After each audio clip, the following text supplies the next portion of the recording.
Still fucking all Yep. dirty. What's up, everyone? Yeah, I know the game was yesterday, but we're on tonight. Once again, I'm Matt, and joining me as always is Sean Iford, and we're here as the Dog Check post-game show. 1 day late. 1 day late.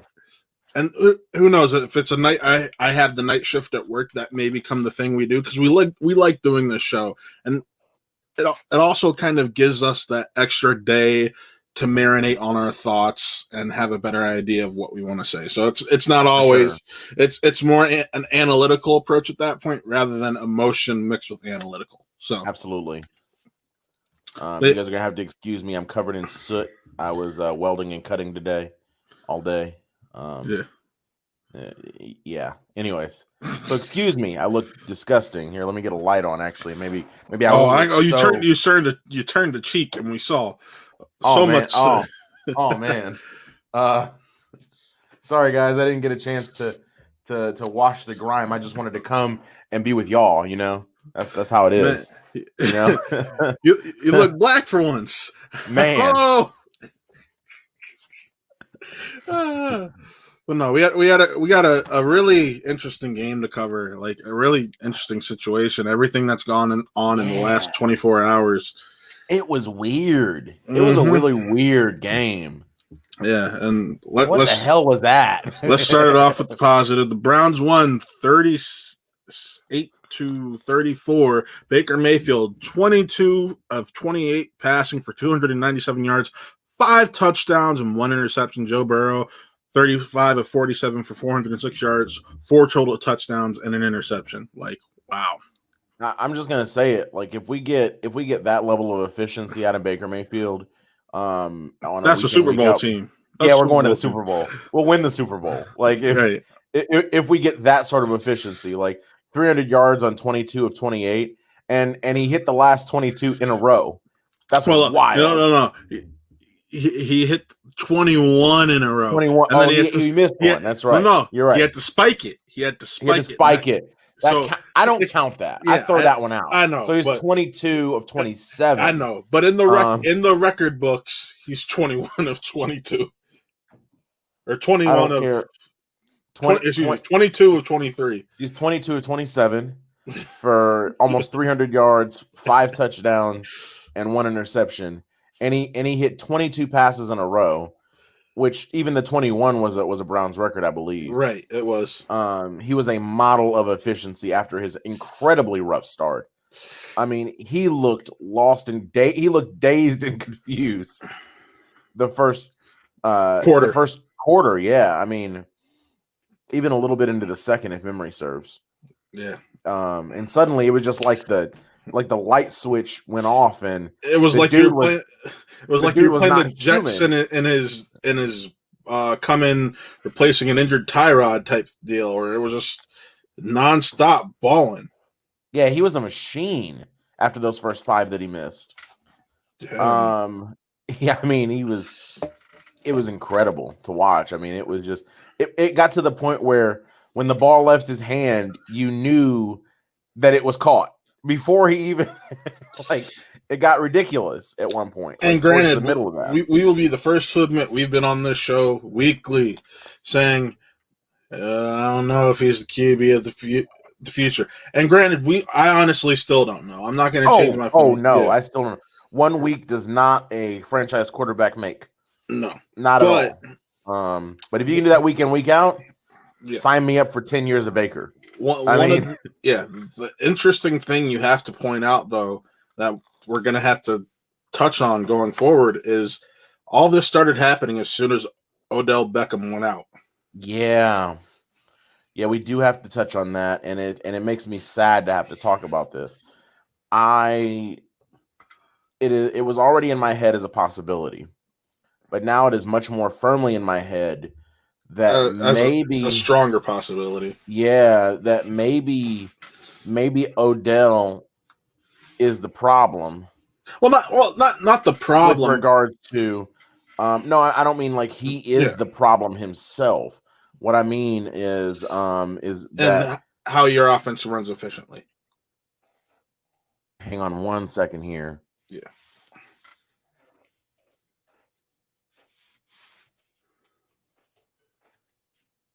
1 second here. You're cool, Sean.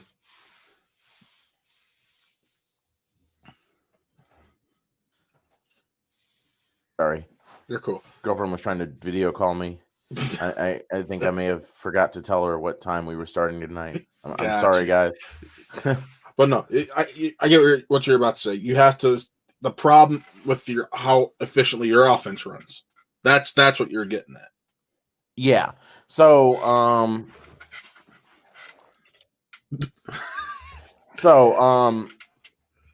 yeah.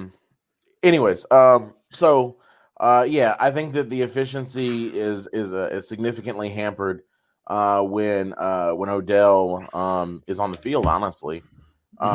Because you can tell that Baker is pressing to get him the ball and missing other open targets. He's not reading and reacting so much as he's looking for Odell. And that's a huge problem. And if Odell was causing that somehow, or if Baker just can't get past that, or if he feels the pressure that Odell's the guy he needs to get it to, right? I mean, Baker needs to worry about completing passes and getting touchdowns and ignoring the name on the back of the jersey and the number 2, just so long as he hits the right color. That's all I care about. Yeah. And, I agree. And something dawned on me looking at how he played after Odell went out. You look at some of his let's say about half of his interceptions this year have been from when he's targeting Odell. Yep. I think that that he stops going through his progressions when Odell's on the field. Yeah. And like, that's really a harsh thing to say. But it's true. He stops playing quarterback. He starts playing catch with Odell Beckham. And that's going to cause this team to not win games. You can't win that way.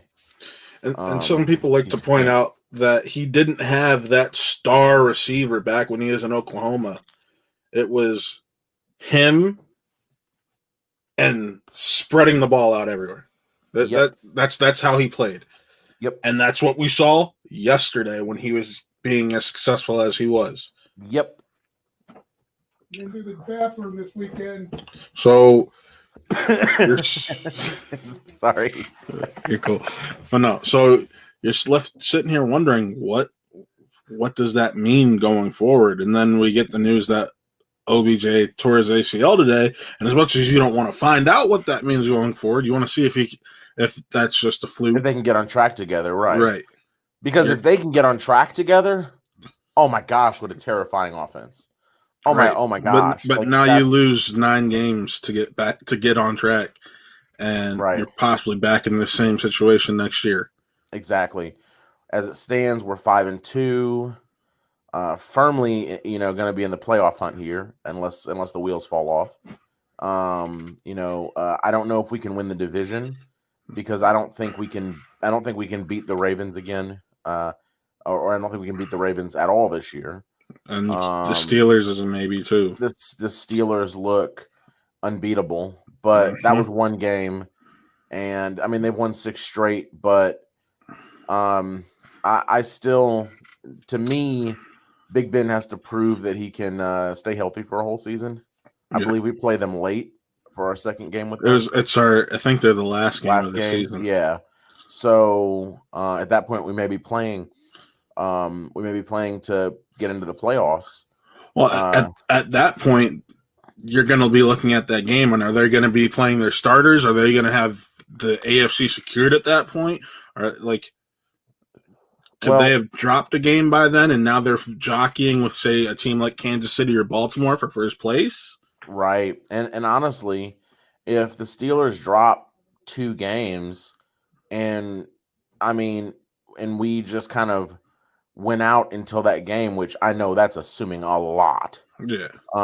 Because honestly, looking at our schedule, and I hate playing the schedule game. It's a known fact. We have the easiest schedule in the entire league going forward. Yeah. Looking at our schedule, I don't really see somebody that scares me until the Ravens again at all. I honestly expect to win all those games. The Titans the week before, how they've been playing doesn't scare you a tiny bit. It makes me a little nervous, but I think that's totally a winnable game. I think it's a game you can be in, but at the same time, we got mollywopped by both Pittsburgh and Baltimore, and then the Titans mount that comeback and nearly win yesterday's game. I mean, yeah. I guess the question is, do we expect the Steelers to go undefeated? Absolutely not, right? No. Okay. Do we expect them to drop at least 1 or 2? Probably. I mean, at least 2, maybe 3. I have it at 2's max, right? The way they're playing, barring injuries, 2. Yeah, but I mean, you're gonna have injuries, and the person in the whole NFL, other than Odell Beckham Jr., that I trust to stay healthy least is Ben Roethlisberger. I trust him to stay healthy less than almost anyone else. And there's a pretty big drop off from him to what is it, Mason Rudolph? You mean Clubhead? Clubhead. We'll call him Harvey Dent. Yes, Harvey Dent. Moving forward, he is Harvey Dent. But yeah. I mean, isn't he the next? Wouldn't he be the? Yeah, unless they decide to do Josh Dobbs instead, because they did re-sign him and get rid of Duck Hodges. Duck. Sorry, that's just ridiculous. But anyways, if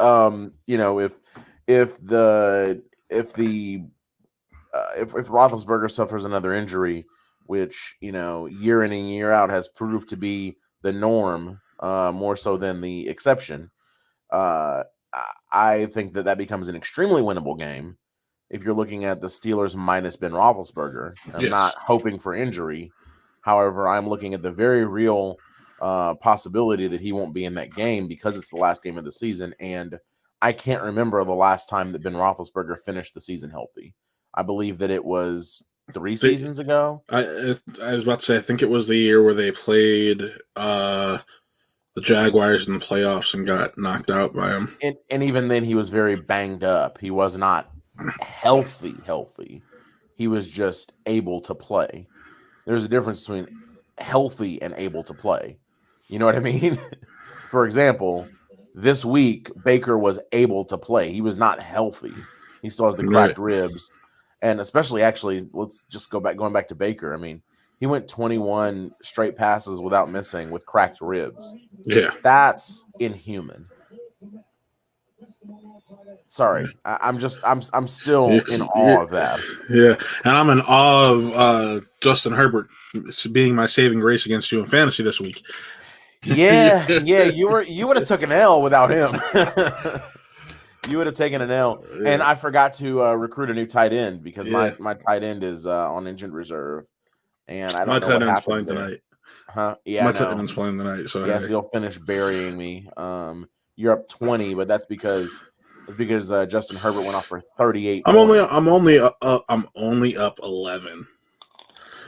But yeah, if it weren't for Justin Herbert and James Robinson, I'd be. Man, isn't it Wonderful that I played Teddy Bridgewater this week instead of instead of Cam? Yep. Instead of old Cammy boy. That dude would have wrecked me this week, man. I would have got buried, and you would have been. And the pros were saying start him, but something just told me this was not the week for Cam, and I was right. I just want to take credit for that. I knew Cam was going to lay a goose egg this week. He got 0.18 points. No, negative. Negative 0.18 points. I'm sorry. I was giving him too much credit. I gave him credit for 2 yards. You got to remember I also had the 49ers defense who had 4 interceptions. Yeah, against Cam, right? Yep. Yeah. So I knew that was going to be a problem. Historically, Cam doesn't do well when pressured as far as completion percentage. So I knew that with Bosa, his completion percentage was going to be pretty bad. I didn't expect it to be quite that bad, but yeah. All right, so let's get back. Back to the mounds. Sorry, I had to talk a little bit of smack. Yeah. No, I get it, man. I'm on a losing streak now. But yeah, you got. We were talking about OBJ and how we were talking about where we can finish off right now, schedule wise. And it's just one of those things. You play. You got in your head as much as you don't want to. You play the schedule game going forward. That's just how it. That's how it is. Of course you do, and I don't see a reason why we can't essentially win out, with the exception of the Ravens, Right. Until then. And honestly, if we get to that last game 12-3, the Steelers are going to need to play us, like with their starters at that point, because at that point we'll be playing for the division too, probably. I mean, Possibly. I don't see the Ravens winning out and losing less than 3 games either. So I mean, I think that could be wild, couldn't it? Like, I mean, you get to the last game of the season, you got 3 teams that are all 12-3 in the same division. I mean, we are. That's ridiculous. I said going into this year that the AFC North may be the best division in football. Oh, it is. It is. It's not close. It's not close. But it's not close. Let's see. This Sunday, this is going to be a game I wish I had Sunday ticket for. We got Steelers Ravens, so somebody's got to lose that. They'll probably be on 19. Yeah, but we're on probably 19. on 19. We're on 19 also. Are they playing at 1? Yep. Oh, that sucks. Okay. I'd like to watch both of those games. Yeah. So they're going to knock each other off too. That's the other thing, is that they start to play each other twice. Yes, sir. Let's say they split those. So you know, the Ravens would have 2 losses. Steelers would have 1 right there. Yeah, I mean, and then you got to assume the Steelers are going to drop another game somewhere. Oh, I was about to say, let's see. They got right now. I'm looking at the Ravens. So Ravens have the Steelers, the Colts, the Patriots. Ravens still got to play the Titans. They got the Steelers again, Cowboys, Jaguars, Giants, Bengals. Yeah, the Ravens probably all those games are extremely winnable. Yeah. They're going to be playing some bad teams too. Let's make no mistake about it. They're going to be playing bad teams to finish it out. The Steelers, you got the Ravens this Saturday or this Sunday. Mm-hmm. Then they get the Cowboys, the Bengals, the Jaguars. That's a bad team. The Ravens again, Washington. That's a bad team. And this is the game that make somebody decides to talk smack to their wide receiver and he decides to. Right. But no. Anyways, here's the one game on the schedule that's going to make a difference and this will be the game that would make the difference. The Steelers play the Bills. They don't. And the Bills are legit. Yes. The Bills can play. The Bills are strong in every phase of the game. They're just a very well-rounded, well-coached football team. And you can lose that game for sure, especially if you're looking ahead to the Browns, who at that point would be what? Yeah, and they also had the Colts after the Bills. But yeah, like you just said, say the Browns are 12-3 at that point. Yeah. And the Ravens would be 12 or 13 and 2 or 12-3 also. Browns would be 12-3. Like it's going to be what you just said, playing for the division. You'll be playing for the division at that point, and you'll already have that seed locked up, by the way, the wild card.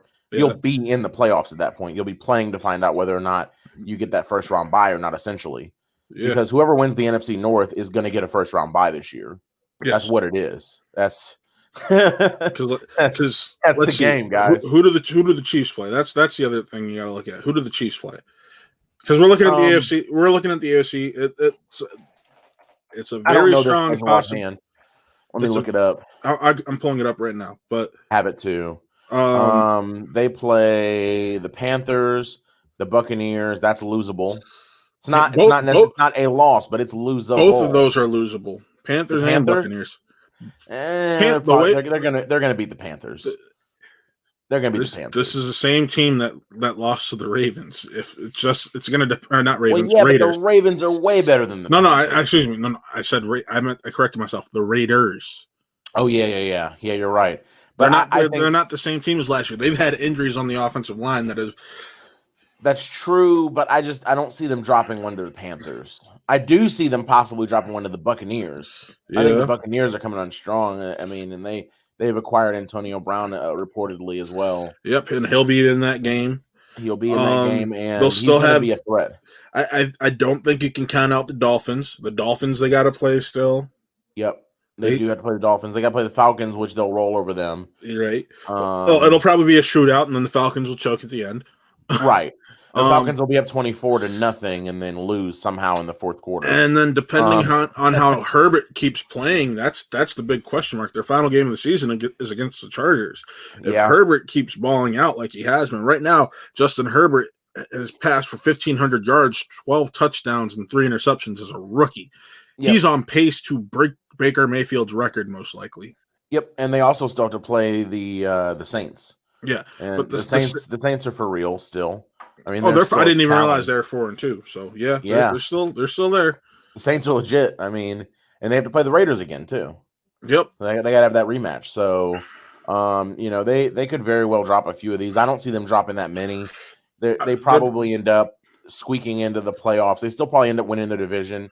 They probably go 11-5, 12-4 maybe at the worst. I was about to say, I think that it's going to be, you're going to have 4 teams fighting for who has the lead in the AFC: the Browns, the Bengals, or not the Bengals, the Browns, the Chiefs, the Ravens, and the Steelers. No, the five. The Bills. The Bengals may get to pick first overall again. No, I corrected myself. I just had to throw that out there. The Bengals might get a chance to pick first overall again. Yeah. That could happen. You're going to have 6 AFC teams possibly fighting for the number 1 seed. Think about that, because Buffalo's at 5-2. Yeah, but I don't think Buffalo can maintain this. Like, I think they're a great team, but I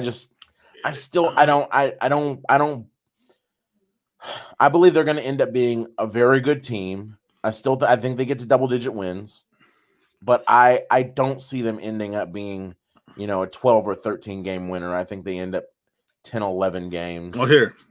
I think they win their division, but... Well, here, they have the Patriots. Yep.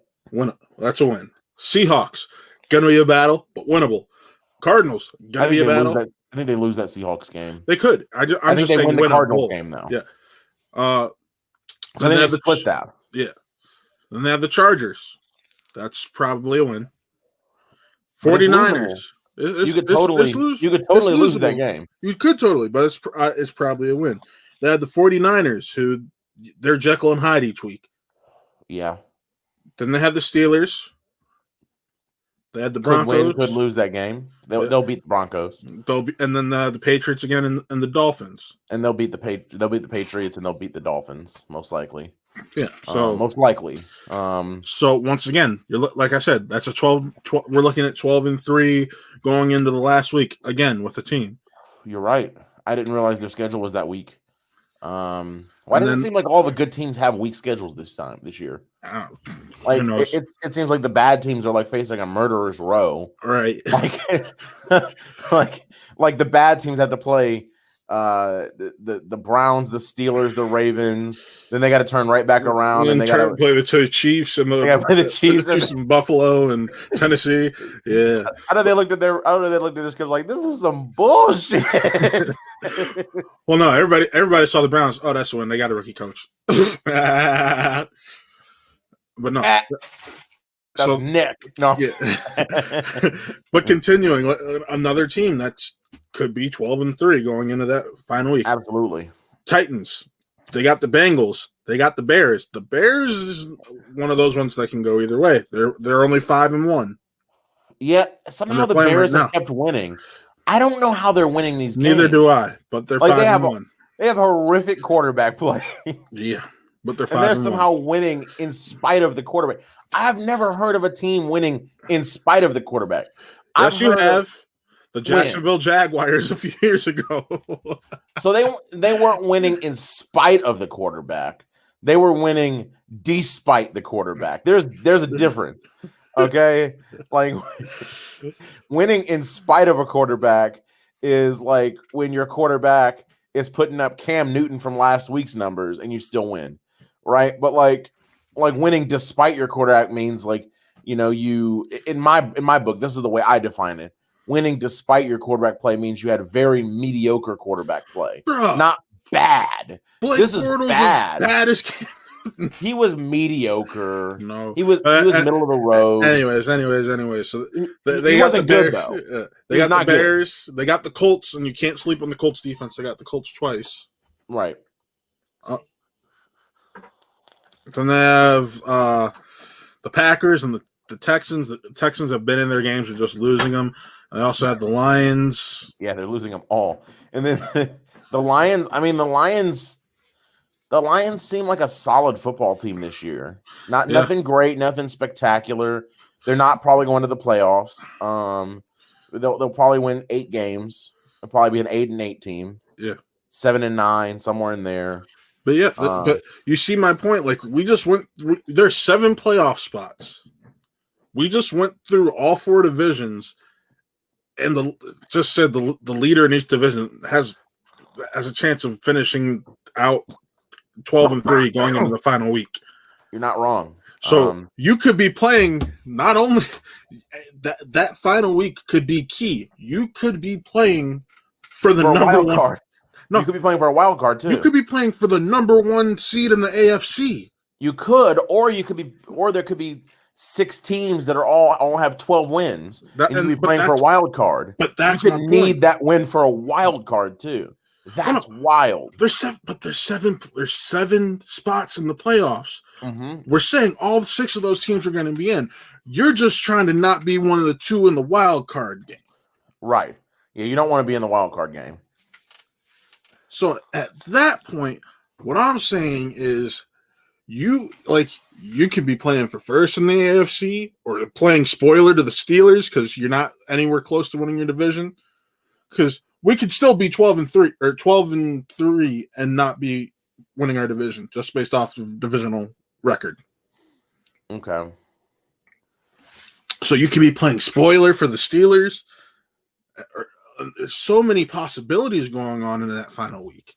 Yeah. So it's just like, yeah, there's a lot that could go on there. It's just weird, man. And then you have weird year. Yeah, and then you have the AFC least, and we haven't even talked about what this may be the best division in football, the NFC West. You got Seattle 5-1, Arizona 5-2, Los Angeles 4-2, San Francisco 4-3.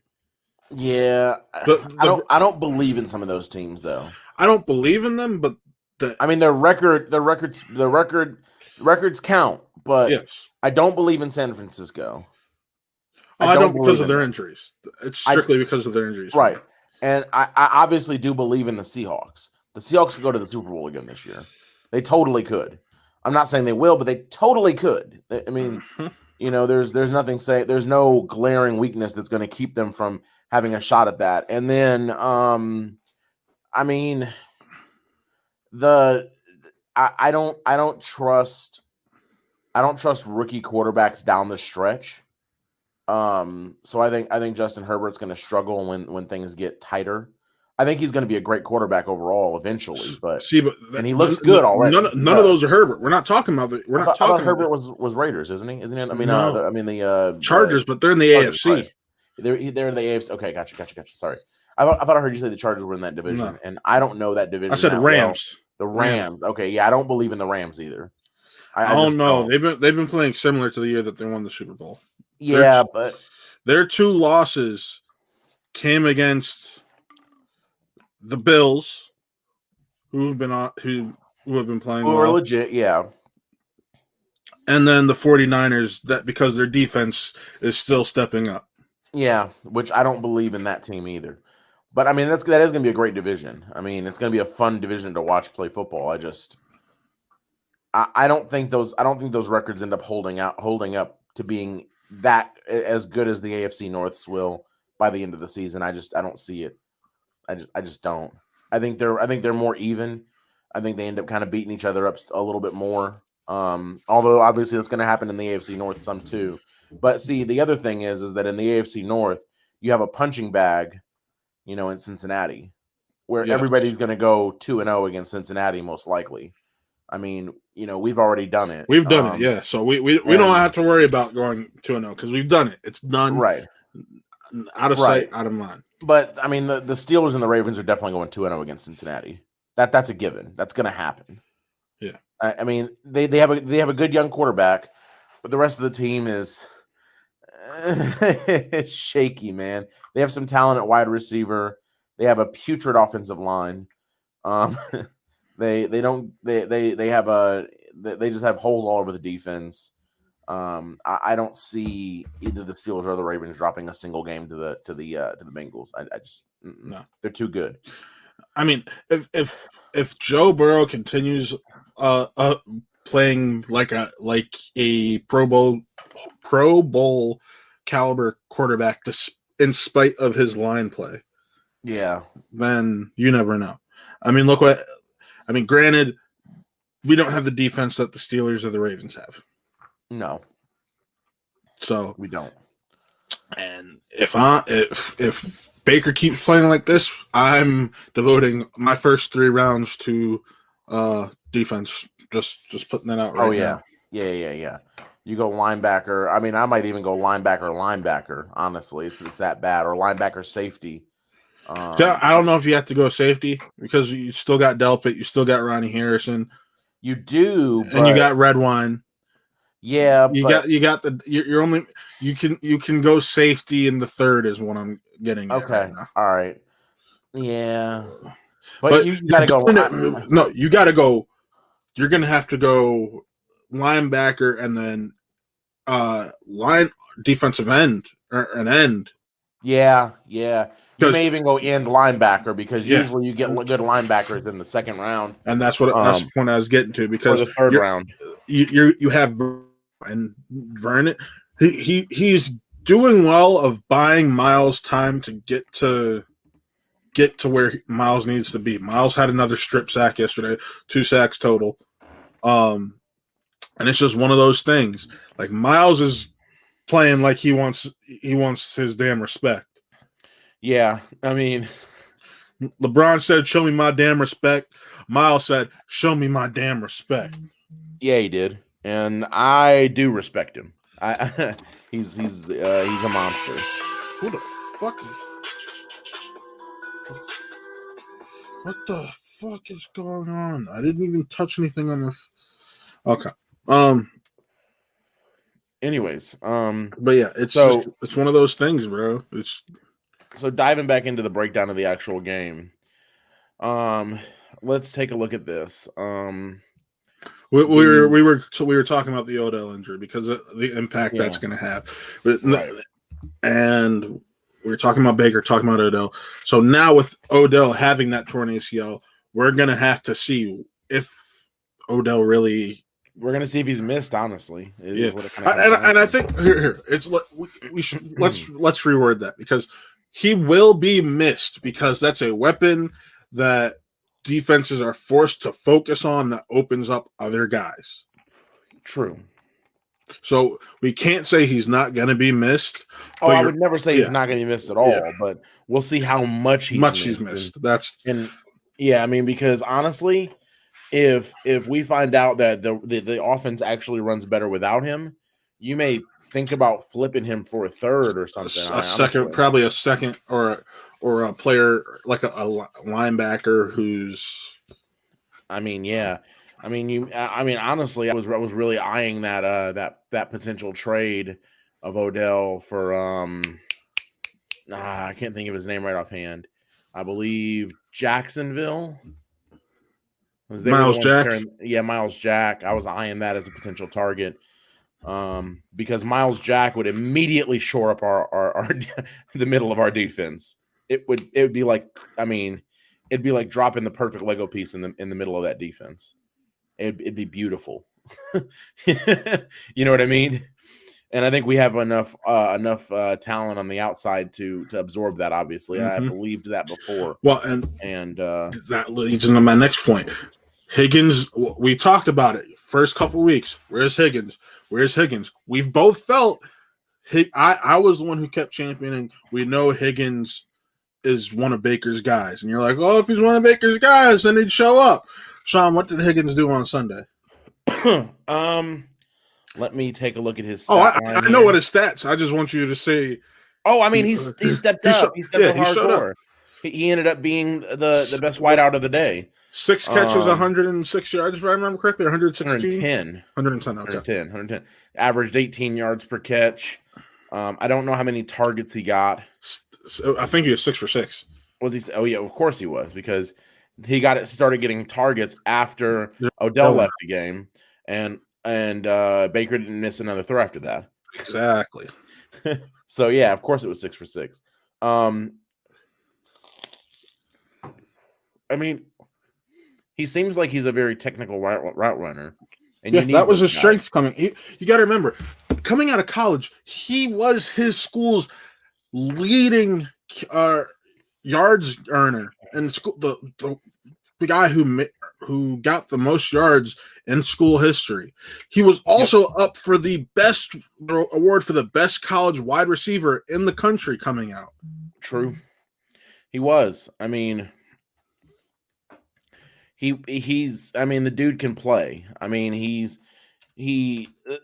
I'm curious as to why he didn't see any field time. I mean, I recognize that it's hard to crack the lineup when you have an Odell Beckham and a Jarvis Landry and a tight end heavy style of offense. I recognize that it's hard to crack the lineup in that situation, but we do run some 3 wide receiver sets. Right. And the fact that he wasn't getting in there, to me, was an indicator of, okay, something's up here. Well, it was Kadero Hodge. It's because they were playing Hodge because they don't use that. Our offense only ever fields really 4 healthy receivers. And 2 of your receivers that you use are only there for special teams, and that's Peoples-Jones and Hodge. Okay. And Higgins wasn't the guy on special teams. Now OBJ is out. You literally only have 4 or 5 healthy receivers in your entire lineup because Hodge is supposed to come off IR this week, possibly. I wasn't pining for this. Right. I want to just clarify this before I say it. And obviously it didn't happen, so it's a hypothetical. But just and let's not. And I'm not saying I wanted it. Okay, I did not want this. But how much fun would it have been to have been able to talk about an Antonio Brown on the Browns? How much fun would that have been?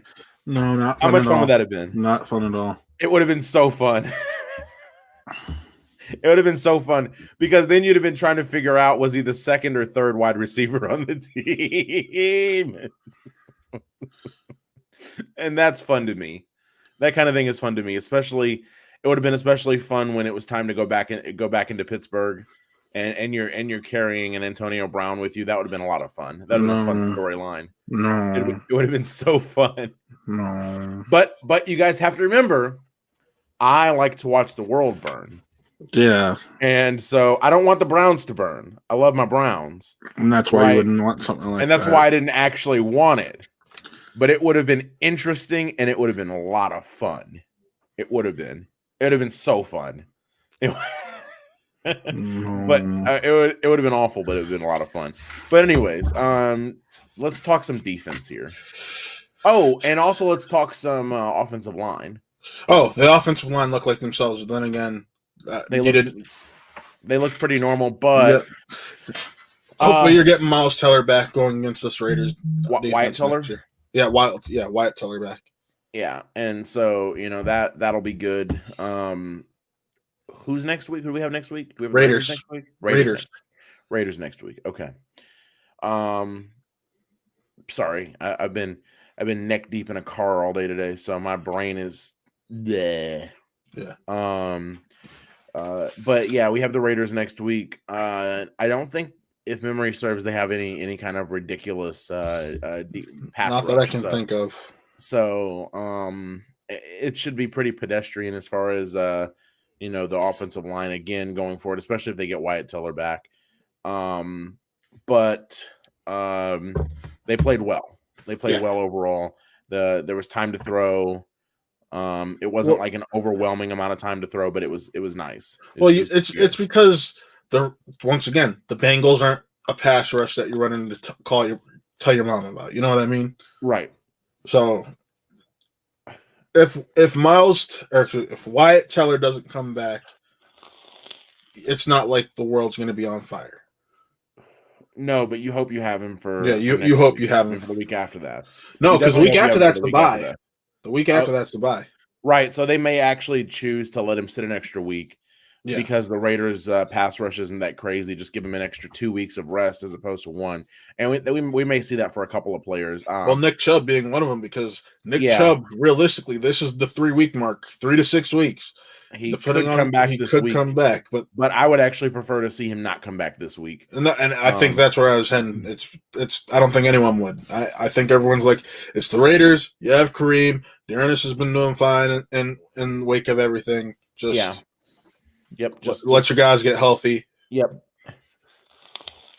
I mean, it's not like they can really do vacation now because I think when the NFL had those little slew of positive tests, they're like, yeah, you got to stay in your hope sitting on bye weeks now. Yep. If I remember correctly. So, yeah. So, I mean, that'll be good. And then after the bye, we have immediately after that, I want to say it's the Texans. Okay. The Texans don't actually freak me out that bad either. They don't. I'm pretty comfortable with that game. It's a trap game in my eyes. Yeah, because you have the Eagles the following week coming in. Well, no, to me it's a trap game because you're coming off a bye. Coming off a bye. Coming off the Texans aren't the Texans aren't as bad as their record shows. No. They aren't, and you could get caught in that game. And we don't play the Ravens until the 14th. Yes, Monday Night Football. December 14th. And honestly, if there's a trap game, it's probably the Giants or the Jets, because you're coming off a Ravens game. That especially if you win that game, it's going to be hard to get up for the Giants. Mm-hmm. And it's going to be hard to get up for the Jets, knowing you have the Steelers coming the next week too. So those are the 2 weeks in there where I think it could kind of fall apart on you mentally. I mean, as long as Myles Garrett doesn't destroy a Jets quarterback's ankle again in that game, we're fine. I wish it would destroy quarterback's ankle in the Steelers game. Don't say that stuff out loud. I mean, I'm kidding. I mean, you guys have to know, like, I am a Browns fan through and through, and I still call Ben Roethlisberger Ben Rapisberger. So, I was just saying that's bad karma coming our way. I'm kidding. I know, mostly. I'm kidding mostly. I definitely would shed no tears for a Ben Roethlisberger ankle injury or a knee or something. Yeah. I would shed no tears, but I would obviously never root for injury. I hope that there are no more injuries in the whole season for anyone at all. Honestly, I don't even think Ben is playing by then because he just doesn't stay healthy. That's just not his MO. He just doesn't do it. So, anyways, defense. If your name isn't Myles Garrett or Denzel Ward or even Ronnie Harrison, because Ronnie Harrison has been balling now that he's actually getting on the field, right? You don't do jack really right now. And it's sad. Did we get Mac back? I don't believe I saw him at all, which freaks me out. Linebacker Mac. Oh, Mac Wilson? Yeah, Mac's back. Mac Wilson. Yeah, is Mac back? Yeah, Mac's back. Because I don't think I heard his name called. Yes, the back seven wasn't playing outside of Denzel Ward and Ronnie Harrison. Yeah, Mac Wilson had 4 tackles and 1 assist. Yeah, is what he had. So Taki had 3 tackles and got burned. And got burned pretty bad. And your favorite player, Andrew Sendejo. You mean my least favorite player? No, can we cut him? Player. Can we please cut him? I'll come play safety. 400-pound, 5'8" man. I'll come play safety. I won't be as out of position as him. I'll get burnt more. Don't get me wrong. I will get my ankles broken, but I'll at least be where I'm supposed to be, provided I have enough time to run there. You know.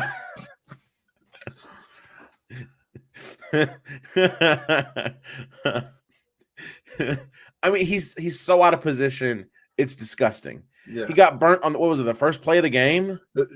One of the first. It just went right at him. Mm-hmm. Right at him. Anytime you have a safety that is getting targeted people don't target safeties. People don't normally target safeties. No, but he is getting targeted in zone coverage. You don't fuck, man. Like that is humiliating. Like why is he still on the field? Why aren't we just completely benching him for Sheldrick Redwine? Why? And we've talked about, you and I have talked about this. The Harrison and Delpit situation could be your safeties of the future. But you're going to have to move one of them to where Sendejo is. Yeah. And I think it'd be easier to move Harrison there. Probably.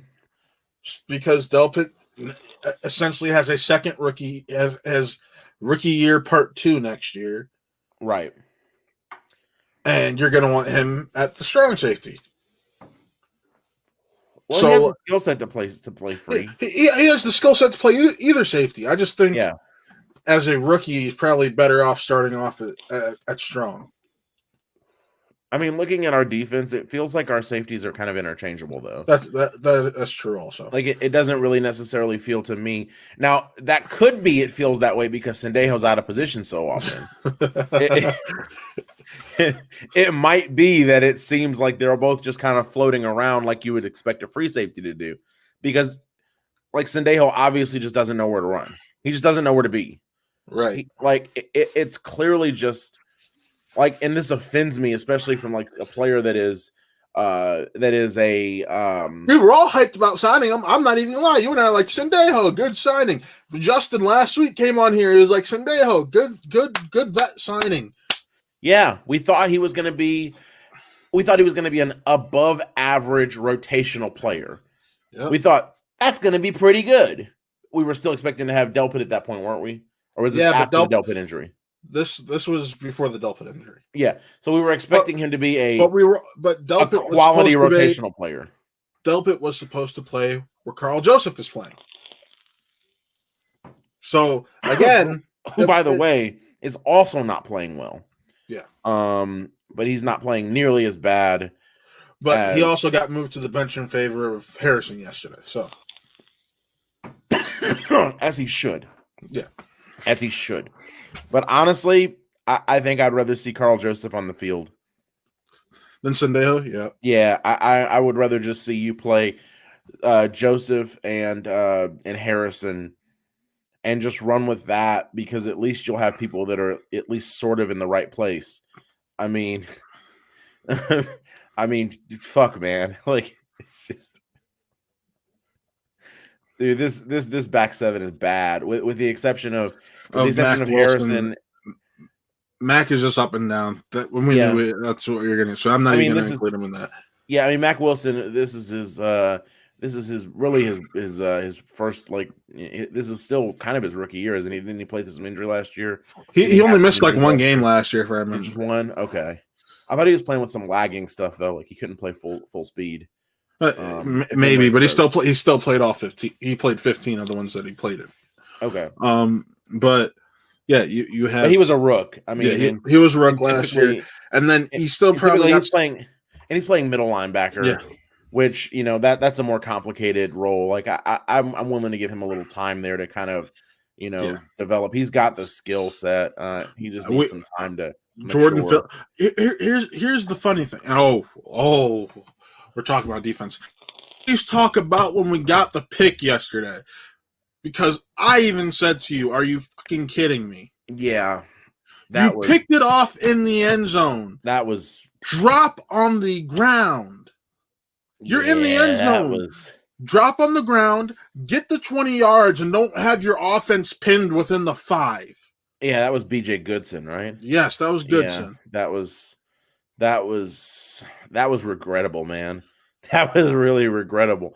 But I mean, at least B.J. Goodson was around the ball. He had 5 tackles, 2 assists. I mean, at least he was at least putting in some work. And he did get the pick in his defense. Yeah. I mean, I'm not taking that away from him. Just be smart enough to sit down. Yeah, there's player IQ. Down. There's definitely player IQ that is a that's a factor, and it's frustrating. He's 27, so he's a 4th year player now, 5th year player now, fourth or fifth. Yeah, he was drafted in 2016, so this would be his 5th year, 4th year. This would be a 4th year. No, 2016, 2017, 2018, 2019. This is year 5. Okay, in 2020. Yeah, so this is year 5 for him. He should know that if he intercepts the ball in the end zone and doesn't see like a clear path to getting 30 yards, you're supposed to just down it. If that's Denzel Ward, I'm not going to be as mad because I trust him because he's got that kind of breakaway speed and the ability to get out of a tackle with his shiftiness. Right. We're talking about a linebacker. Yeah. Built, muscular, slower. As a rule, you would expect them to be, unless your name's DK Metcalf, who's built like a linebacker, or Miles Jack is also fast. But my point, yeah, he's all I'm saying Miles Jack. I would also trust in that position if but obviously he's not on the team, and neither is DK. So DK could have been though twice. Could have been, yeah. How would you feel if you had DK right now instead of OBJ? Because that was who they were targeting at 7 and 17, and then they traded for Odell. I'd be pretty okay with that, man. I would. I'd be all right. You had that big body receiver you've been clamoring for. Yeah, I mean, for me, you need big body receivers in the end zone, though. And when you have 3 tight ends that are all large dudes that can all, I know it's not as big of a deal, but I mean. But I do like having the big body wide receiver, at least. Big body receiver. This motherfucker is basically what we thought Josh Gordon would be. That's all. That's all I'm saying. Yeah, it would have been nice, man. It would have been real nice. But he's Josh Gordon without the weed issues. I said that on draft night. Yep. I said that to you. Stay off the weed. I'm gonna just say it, man. Josh Gordon is washed. Oh, he's He's waiting to be reinstated, and then he's supposed to sign with Seattle. But I mean, he's wasted the prime of his NFL football career, like years wise. Like he's washed. He's what is he 27, 28 now? I think he's 29 actually. 29. Yeah, he's washed. He's washed because he doesn't have the experience like of playing enough games to like offset. Yeah, like 29. Yeah, like. As we know, like typically wide receivers are at their best between 26 and 31. And when when you get into your 30s, usually the speed decreases a little bit, but you make up for that in route running and technique. But he hasn't had the games under his belt to gain the route running and technique to overcome the loss of speed that he will have. I'm assuming. Yeah, I mean, Sean, you want to know he does have that you and I don't have? What's that? One of these. Did he get Patriots? A ring? Patriots. They gave him a ring. He was on the team, but he was suspended. This was before the suspension. Remember, the suspension came down after the Super Bowl. Did it? Yeah. You are fucking kidding me. He got a ring. Did you just throw your vape? I threw something. It wasn't my vape. Vape is here. Yeah, no, he's got a championship ring. I didn't realize that this goofy motherfucker got a Super Bowl ring. It never clicked. Yeah, Josh that Gordon pisses me off. He auctioned it off. Josh Gordon from Sports Illustrated. Josh Gordon is auctioning off his Super Bowl 53 ring. Why? Why would you auction off unless you're hurting for cash? Do we think he's hurting for cash? He probably was, because this was back in July. This article is updated. Okay. So he just recently auctioned this off. Yeah, that's wild. That's wild. That's super wild to me. Jeez. Yeah, he Anyway. recently auctioned this off. I guess last thoughts on the defense. Yeah, that's last thoughts on the defense. Denzel, keep going out. Like that's all I got. Denzel and Miles, you're Pro Bowlers this year, basically. Just keep doing you. Ronnie Harrison, keep improving so we can hopefully see less of Sunday Hall. Do we want to keep seeing Jarvis throwing the ball? Motherfucker hasn't missed the pass yet, so he hasn't. Do we want to keep seeing that? If it works, it works. I feel like if we keep doing it, it's going to become predictable. I feel like those are picks, like waiting to happen going forward. I mean, there's a reason that he's not a quarterback, and I feel like we might be going to that a little often. But I mean, it works.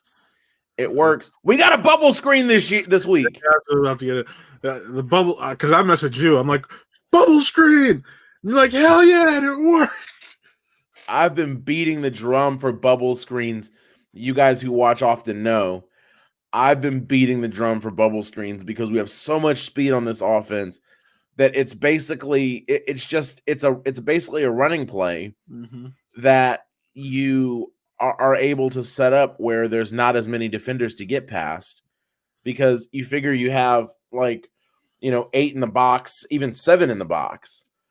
You're going to have 2 out here, maybe 3, and you only have to get past 3 people to break out. I don't know why bubble screens aren't being utilized on an offense that you have so much speed on. I mean, it's preposterous. Now, obviously, Odell's hurt now, and he is definitely our speediest wide receiver other than Peoples-Jones. We haven't touched on that. We'll get to that in a minute. I would look at getting Peoples-Jones some bubble screens next week. I would definitely look for that. He's been sure-handed and super reliable, and bubble screens are not a complicated route. I'm not saying he can't run complicated routes. I'm just saying he's a younger player. So it's going to be easier to work with him. It's going to be easier to work him in on things like bubble screens, stuff like that. I'm not saying but I mean, you're pretty much probably having him run maybe 3-4 different routes, and there's no reason one of those shouldn't be a bubble screen. Right. Like here, there's something I want to touch on, because Hugh Jackson did his interview wherever this week, and he said the Browns are misusing Baker Mayfield. And he's nice if he would have used Baker Mayfield. Let me finish. He said what the Browns need to do is they need to use him in the shotgun more, because that's when he was more successful. He's in the shotgun like half the snaps. Well, the first few weeks he wasn't. Let's be these first 6 weeks prior to this game, it was a lot of a mixture of under center and all that. Yeah, but you need a mixture of that, because you're expecting to have a power running attack. You have to operate under the center. My point was, in this game, you saw a lot of the shotgun with Baker. You did. I'm wondering if part of that plays into how efficient he was. I mean, for sure. He ran a spread offense in both of his college stops, and he was wildly successful with both of them. The problem is that this year and last year, Baker was not particularly good at reading defenses, and so you're basically putting him in the spread offense in a situation where it is just read and react, go read 1, read 2, read 3, throw it away, and you have to make those reads quickly, and Baker was not doing that well last year or in the beginning of this year. Granted, Odell goes out, and it looked like we had Baker of 2018, and he was making his reads. Like, you saw him make almost every read and make the. You could watch his head moving around and tell that he was actually scanning the field for an open receiver instead of just staring down OBJ, which was incredibly refreshing. I mean, it was good to see. Yeah, and this one is from my boy Jordan, my coworker Jordan. When I was heading back out from my break, when it was down to that last minute, And I stood there and said to him, and might I say, Jordan is a Pittsburgh Steelers fan, so this happening just makes everything sweeter. Bengals score, leave it more than a minute on the clock. I say they left too much time on the clock, and he laughed in my face. I bet you laughed in his face when it was all said and done, didn't you? Oh, he had left, but I sent him a message that said, "What'd I say, motherfucker?" Because it's Baker said, "Hey, I'm gonna do me. I'm gonna make this like it's 2018, and I'm gonna ball out." Mm-hmm. And this man, if you're going by Sean's standards, went 3 of 3 passing. Yep, for a touchdown. And that the last touchdown was, and granted, that ball, if it was any great cornerback, that ball is very pickable. Let's be honest. Honestly, I thought the placement was really good. Well, I think it was really good. I think placement looks good because of how the cornerback was positioned. You look at that play, and the cornerback had to do one of these. Yeah. Most other cornerbacks would have turned and turn their body towards the ball, not be away from the ball. That's the only. So yeah, but you had Peoples-Jones on a fly route where he essentially just outran the defender. I mean, and the ball was over Peoples-Jones's head. So I mean, in my mind, I don't think the corner could have gotten there. I don't think he was quite quick enough to get there. He may have been able to be in a better position to contest it, but the ball was dropped in right where only the receiver could actually catch it. The corner couldn't have caught that ball. Not that corner. He not that. No, not that corner. I'm saying he physically couldn't have caught it, though. I'm saying like there wasn't a technique that would have allowed him to catch that ball. He would have needed to be faster. When we get off, I'll pull it up and we can debate about that. Okay. Yeah, I mean, to me, it looked, and granted, I didn't see like too many angles on the replays or anything, but to me, it looked like it was placed in a position where the corner would have had to have been faster than Donovan Peoples-Jones, and that's not common. No, that's not. That kid is fast. Like I sat here, and I'm like, oh, this is what they said we could get out of him. That Michigan couldn't pull out of him. They said if he plays like he was supposed to coming out of high school, he's going to be a steal in the draft. And speaking of steals of the draft, Harrison Bryant looks like the biggest steal of the draft so far. He does. He does. We were talking. He needs to develop a little bit more nastiness. Mm-hmm. If he develops a little bit nasty, you got George Kittle too. Yep. And his blocking though, excellent technique. It lacks just a little bit of the like viciousness that I'd like to see my tight ends blocking with, but I'll take it. He does his assignments. He doesn't miss assignments. Right. He's where he's supposed to be every time, and he does what he doesn't hold on blocks either. That's a big factor too, because a lot of tight ends will hold, and I haven't seen him commit a holding penalty. I don't think yet this year. No, I think he's done like one. I think like one or two. But yeah, he's just he's been killer. He's been. You can see why he was the best tight end, and up for it being. I think he might have won. I can't remember if he won the bet. He won. But he's a 4th rounder. This is gonna be controversial. I think he's been our best tight end this year. No, it's not controversial. I'd agree with that. I think he's been better than Hooper, is what I'm saying. I agree with that. That's not controversial. Not controversial to you? Okay. No. There's been people that have looked at me funny when I've said that, but I think that he's outplayed Hooper. Well, I think Hooper played well. Don't get me wrong. I think Hooper's been, but I think they're asked to do two different things. That's why. I think they're relying on Hooper more for his ability to block and catch a pass. Bryant, they seem to trust more with catching the pass because the kid has hands.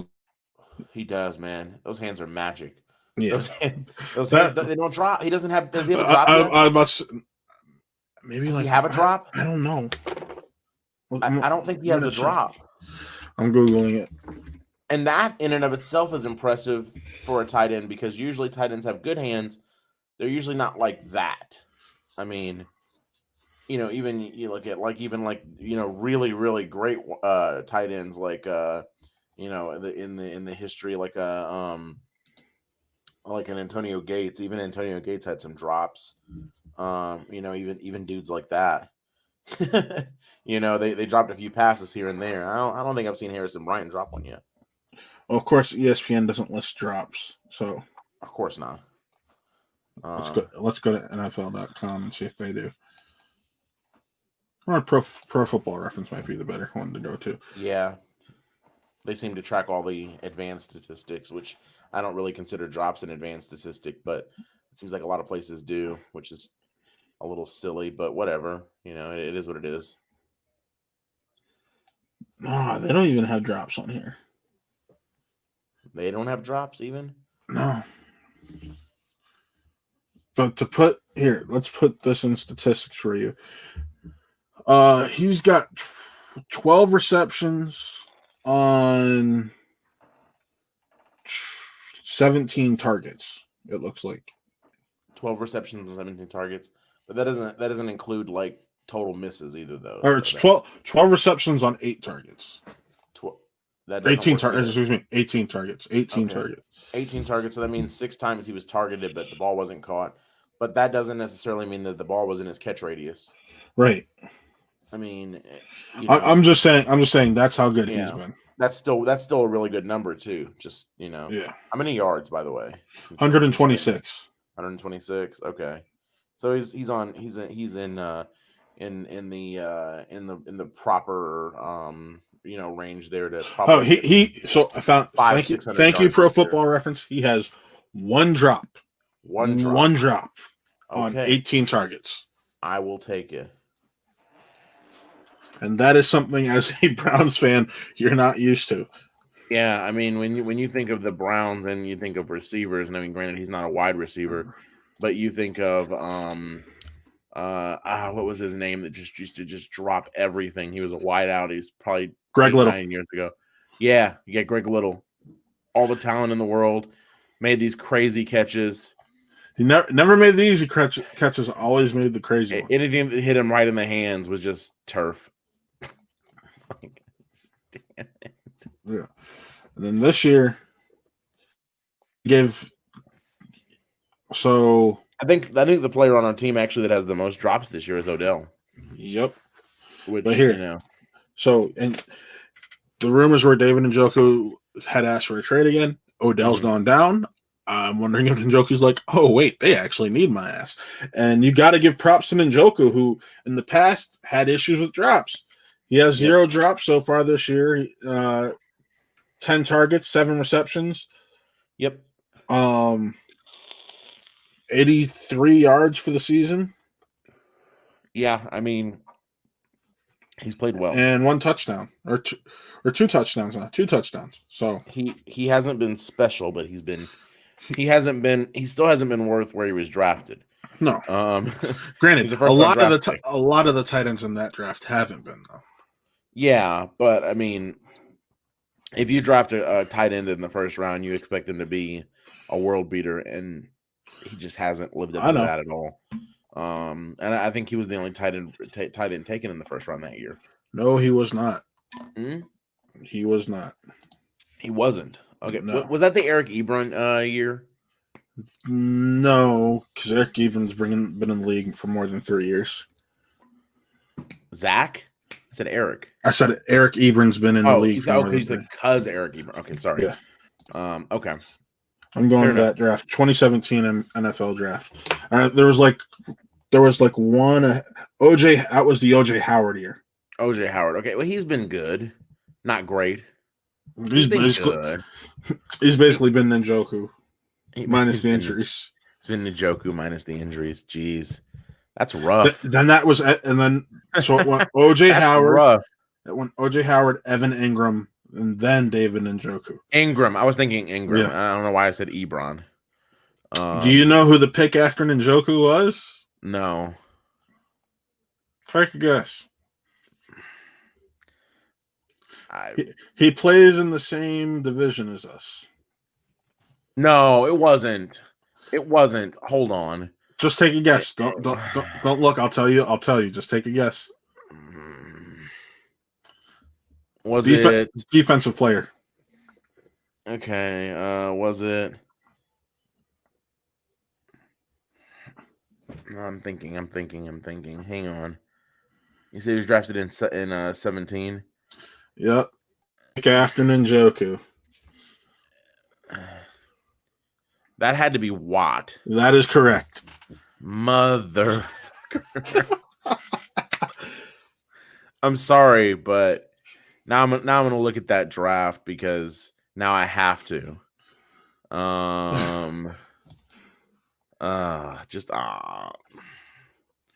Could have had Jamal Adams. Buda Baker. Huh? Buda Baker. Yeah. Could have had Curtis Sidney Samuel, Jones. which, that's not, we don't need Curtis Samuel, but I would have rather had him than could have had Joe Mixon that year. I'm glad we don't have Joe Mixon. Let's I mean, I'm glad of who we have instead of him, but back then, I mean, come on. That was the Larry Ogunjobi draft, though, so they hit on something there. Yeah. Juju went that year. Who's been weird this year? I think that's also the year that Kittle was drafted. Was it? You're kidding. George Kittle, second pick of the fifth round. Fifth rounder, George freaking Kittle. I would have much rather had George Kittle, obviously. I mean, do you know who the Browns took in the fifth round? It would have had to have been. You will never guess this. Bullshit. You'll never guess this. Bullshit. 5, 4, 3, 2, 1. Johnson. Yep, Rod Johnson. Yeah, Johnson. Is he even on the team anymore? Nope. I don't think he is. Yeah, but I watch those. I watch those drafts. I know you do. We talk about them with each other. I know you do. I watch all 7 rounds. Unlike most people cannot handle the 7th round. But I watch all 7 rounds. Do you know who Cleveland took in the 4th that year? Let me think about that.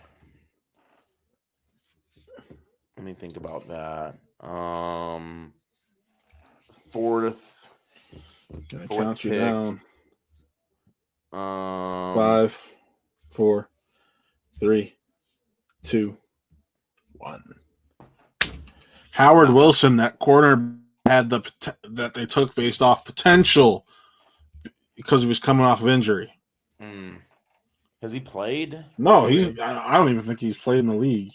I'm gonna look him up here. I'm clicking right here because his name's right here.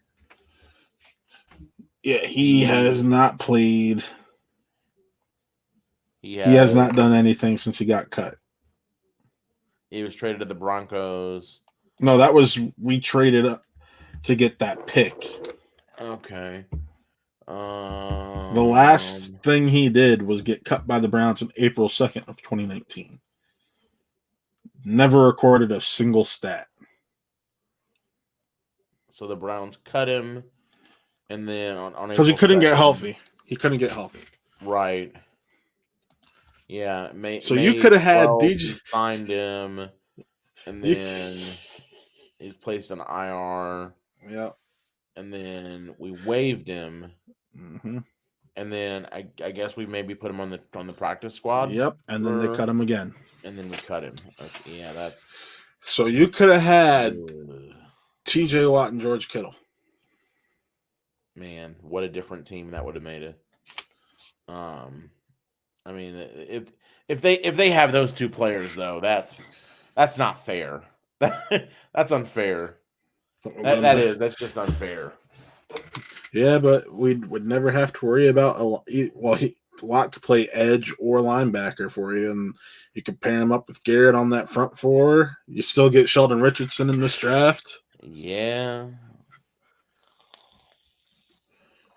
It's just one of those things, man. Yeah, I mean, it is what it is. I'm roughly okay with how With we where we drafted end, it. yeah. Yeah, with where we ended up now, I'm happy with our team. Yeah, I mean, I guess any last thoughts?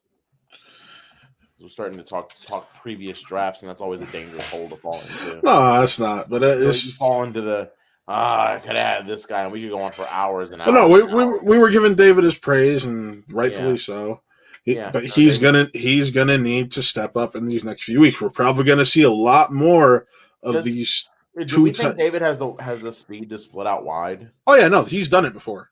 I know, but I haven't seen it be like super successful It's for the most shown part. decent success. The issue a lot of the times has been the type of ball that's been thrown.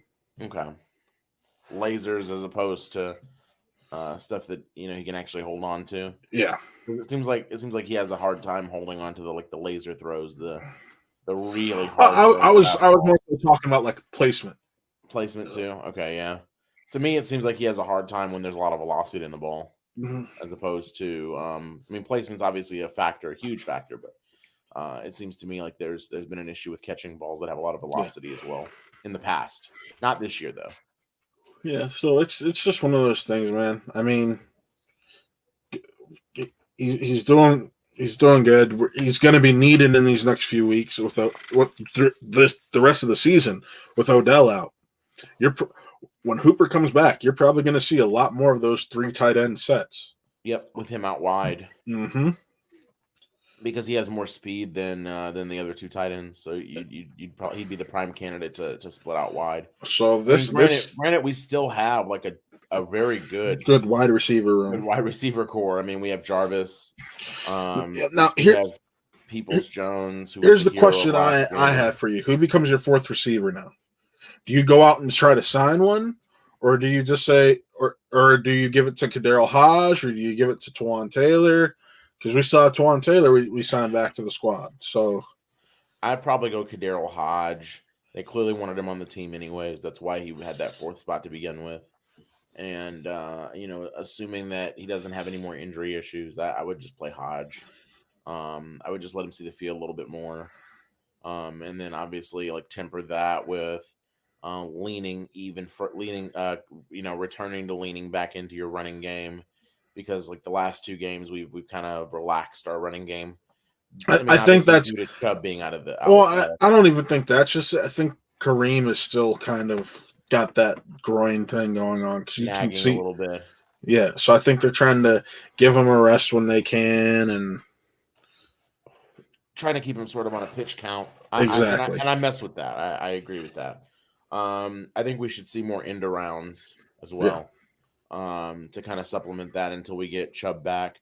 If that's not this week, then I think we should see some end arounds. Like I said, that's another way you can get Peoples Jones the ball with his ridiculous speed.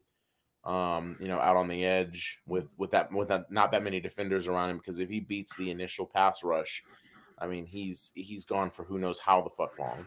Like Exactly. you know what I mean? If he gets past that initial pass rush, of which there's not that much with regards to the Raiders, their pass rush is average at best. Their best guys. Their best guy that I can think of is a guy from Hard Knocks, the one who had his hand broken last year, Max something. Right. So, I mean, to me, if you can get past that initial pass rush, with your end arounds, that's going to be a very effective tool. We should see some of that. I've always been a proponent of your end arounds should go to your fastest wide receivers. We should have seen more of that from Odell, which we did see a couple of those this year already. Yeah. And they were highly successful, by the way. Highly successful. So this is a week where our linebackers need to be on top of their shit, because you're going against who you can arguably say is one of the premier has turned himself into one of the premier tight ends in this league this week, and Darren Waller. Yep.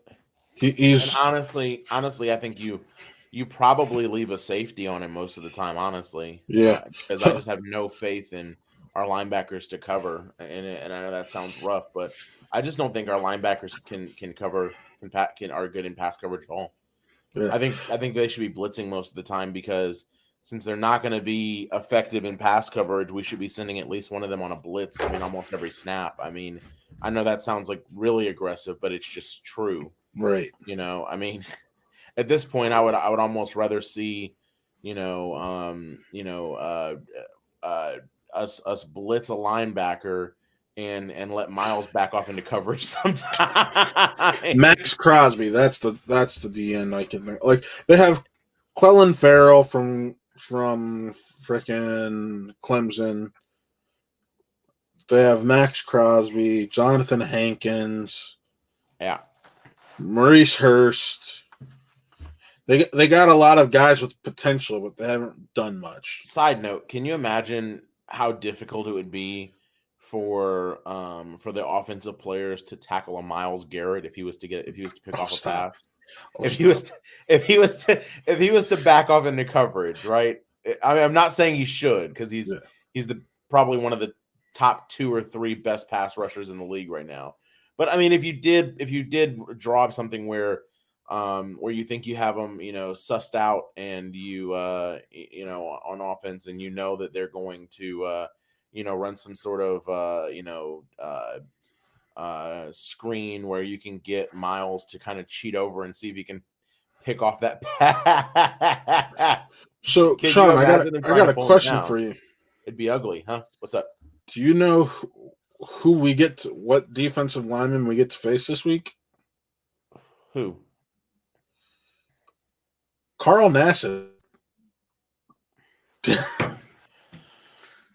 So, Carl Nassib annoys me because I think he was unfairly cut.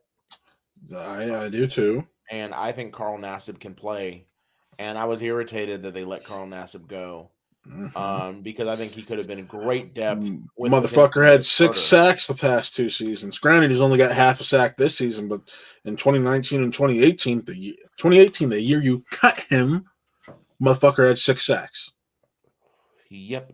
2018 he had 6.5. Last year he had 6. Yeah, I was excited when we drafted Carl Nassib, and I was very irritated. You were over here when we drafted him. Yep, I was excited. You remember? Yeah. I was like, hell yeah. You came over 2 days in a row because you're like, I got nothing going on tomorrow. Let's play. Let's watch the draft. Yeah. So I was annoyed that there was that there was a cutting of Carl Nassib, especially because we could actually really use his help. I mean, he would be an incredible distractor for a Myles Garrett. I mean. And I don't think he plays in, does he? He plays. Forgive me, I haven't watched Carl Nassib play. He plays end. He plays end. He plays an end, so he could play on that opposite end. Yeah, yep. And I mean, even if he's just a rotational guy. Well, he got paid this offseason. I was going to say, well, the front office that drafted him, or someone involved with the front office that drafted him, is back, and Andrew Berry. But I'm looking at the contract he signed, and unless the Raiders cut him, which, considering his production this year, could be the case, he hasn't produced much this year. He's on a 3-year, $25 million deal. Yeah, and that's too much for him. That's an overpay. But well, we are talking about the Raiders. Yeah, that's an overpay, though. I mean, like that's actually a pretty egregious overpay.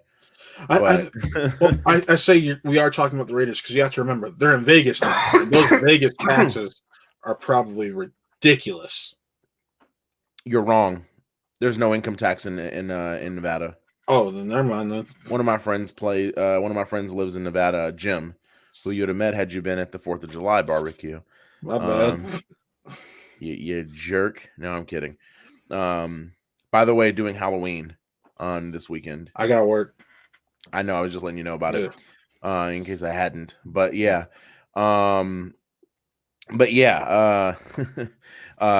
he lives there, and he's actually really excited because he's a programmer, and so he gets gigs that he can work remote from California and make that California pay scale, but not get taxed any income tax because he lives in Nevada. So he gets 6 figures and doesn't have to pay any income tax for state. He pays federal still, obviously, and right. he's not one of those that looks for loopholes and tries to not pay his taxes. He pays his taxes, Right. From everything I've talked to him about. But yeah, no, there's no income tax in Nevada whatsoever. So, well, they do have a beautiful stadium. I will say that. But I'm excited for the game Sunday. I wish, God, how I wish it was in Oakland. why? Because it'd be a later start. Oh yeah, not Oakland, but Vegas. It'd be a 4:00 game. Yeah, it'd be a 4:25 game. Yep, or potentially even an 8:00 game. But yep, probably a 4 though. Probably a 4:40, 4:25. Because we are going to actually kick off at 4:30, bud. Yeah, which we are going live this Sunday. Making that clear right now. We're going live. It'll be an actual post game. Yep, going live. I'll be super hungover. You guys get to see that.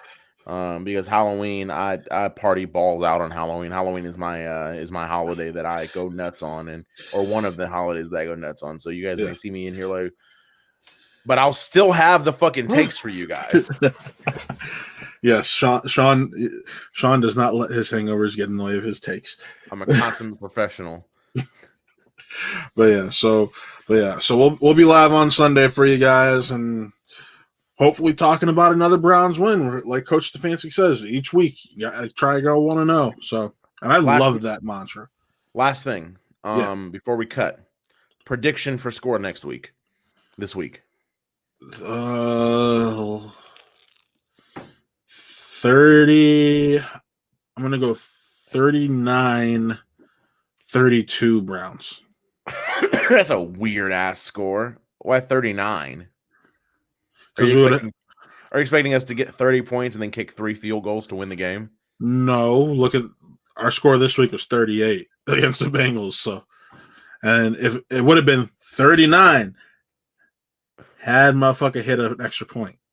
Yeah, that's true. Okay, I'm gonna go. I'm gonna go 30-38 because I think they get, mostly touchdowns, and I don't think they have the field goals this week. I think that they get in. I'm expecting a Myles Garrett sack or in the end zone for a safety. That's what you're expecting as a safety. That's how you're expecting to get that. I was trying to figure out how you're expecting to get that weird number. Were you expecting missed field goals or what? Couple missed extra point, couple field goals, safety. It's just that'll get you there. Some kind of weird combination of getting yourself there. Okay. Honestly, though, this could be the week that we see the Browns drop 40. We already saw them drop 40. I mean, again, we could see them drop 40 again this week. But that's why I had such a high score going. I'm going to go 38 though. I'm going to go 38-21. Yeah.